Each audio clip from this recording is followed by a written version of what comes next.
ખબર પડી ગઈ ને તમને? અરે આજે આપણે અહીંયા આવ્યા છીએ આ લોકોને ગમ્મત સાથે જ્ઞાન આપવા માટે. હે? ગમ્મત સાથે જ્ઞાન? હા, એ કેવી રીતે? જો કહું, આપણે આ લોકોને એ સમજાવવા માટે આવ્યા છીએ કે અણસમજણ અને બેદરકારીથી કેવા કેવા પરિણામો આવી શકે. એ ઉસ્તાદ, અમે આમ લાંબુ ભાષણ ના કરો અને એમાં યાર કોઈને ભાષણમાં રસ નથી, બરાબર ને? સારું, ચલ તારું માની લઈએ. તો હવે રોજબરોજ બધા કેવી ભૂલો કરે છે ને એ બતાવું. એ તું જો. આ તારું છે ને આવું કરતો. આ આયા કે મારા ઘરમાં આવ્યા કે તું આ ક્યાંથી આવે?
વ્યવસ્થિત અને સમતલ જગ્યા ઉપર મૂકો, જેથી બહારનો પવન સીધું ના લાગે. મેં તો આવું ક્યારે વિચાર્યું જ નહોતું. આવું બધું કોણ જોવાનું હવે? ના, વાત તો સાચી છે. એક સમય હતો જ્યારે આપણે સ્ત્રીઓએ દેશી ચૂલાના તાપણામાં રસોઈ કરવી પડતી અથવા તો સિલિન્ડર પોસાતા નહીં. અને હવે પ્રધાનમંત્રી ઉજ્જવલા યોજનાને કારણે કેટલી સરળતા આવી ગઈ છે. બે ચૂલા છે કે નહીં? અને સરળતા મળી ગઈ એટલે મન ફાવે તમે એમ રાખો, મન ફાવે એમ વાપરો. સાચી વાત. વાત કહું, મારા પિયરમાં પડોશમાં એક ભાભી હતા ને એ બળી ગયા. કેવી રીતે? સાચેમાં એ બહુ બેદરકાર. ચૂલા ઉપરથી વાસણ મૂક્યું હોય ને તો એને હટાવવા કે નીચે ઉતારવા સાણસીની જગ્યાએ કપડાનો છેડો અથવા તો આ સાડીનો છેડો એ લઈને જાય. પેલા માનાથી ઉતારે. અને એક દિવસ આવી જ રીતે સાડીનો છેડો મળ્યો.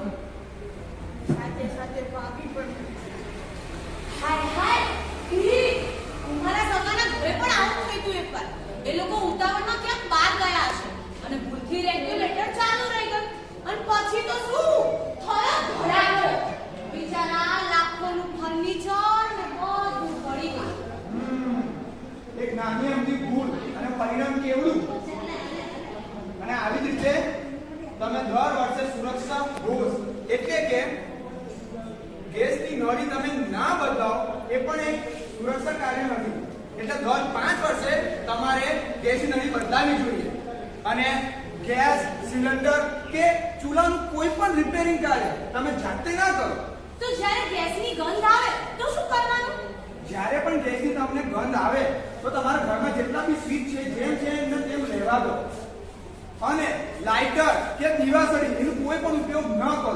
અને ફટાફટ તમારા ઘરના બારી બારણા બધા ખોલી નાખો. અને હા, અમારા દેશના મિત્ર હતા ને એ પણ કહેતા હતા કે કઈ મોટર જેવું લાગે ને તો તરત જ સેફટી કેપ લગાવો અને એને ખુલ્લામાં બહાર લઈ જાઓ અને તરત જ વિક્રમને જાણ કરવાની. હા, મારા બા પણ એમ કહેતા હતા કે ગેસ કે ચૂલા પાસે સળગે એવી કોઈ જ વસ્તુ એટલે કે દીવો, ફાનસ, સગડી અથવા તો કોઈ જ પ્રકારના ઇલેક્ટ્રોનિક સાધનો રાખવાના નહીં. પણ શું થયું હવે? આ લોકોનો તો ઝઘડાનો શો પણ પતી ગયો. પણ સારું થયું હો. આજે ઘણું નાનું લાગતું પણ મોટું જ્ઞાન મળી ગયું. હા સમસ્યા આવે અને આપણને જાણ થાય તો શું કરવાનું? આવી કોઈ પણ સમસ્યા આવે તો તમારે એલપીજી વિતરકને અથવા હેલ્પલાઇન નંબર 1906 માં સંપર્ક કરવાનો. કયા નંબર ઉપર? 19 સાંભળો, હેલ્પલાઇન નંબર 1906 પર તમારે સંપર્ક કરવાનો. 1906 કયા નંબર પર?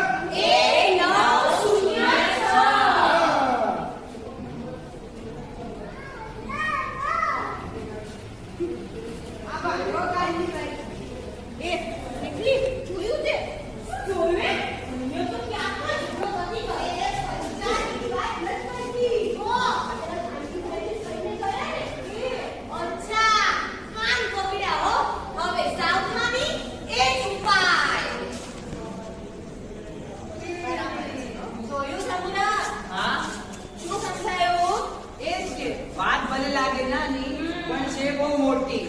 બેદરકાર રહીશું તો આવશે દુર્ઘટનાની સોટી. દુર્ઘટનાની સોટી વાગશે. માટે જ એલપીજી નો સમજણપૂર્વકનો વપરાશ છે એ જ સાચો ઉપાય છે. સમજી ગયા ને તમે બધા? આપણે જે બેદરકારી રાખીએ છીએ કે કેસ તો ચાલુ રે, આપણે સિરિયલ જોતા હોય, પેલા બેન જોતા હતા ને, સિરિયલ જોવા જતા રે, વાતો કરવા જતા રે, ઝઘડા જોવા જતા રે અને દૂધ, દાળ બધું એની રીતે ઉકળતું રે. આવી કોઈ પણ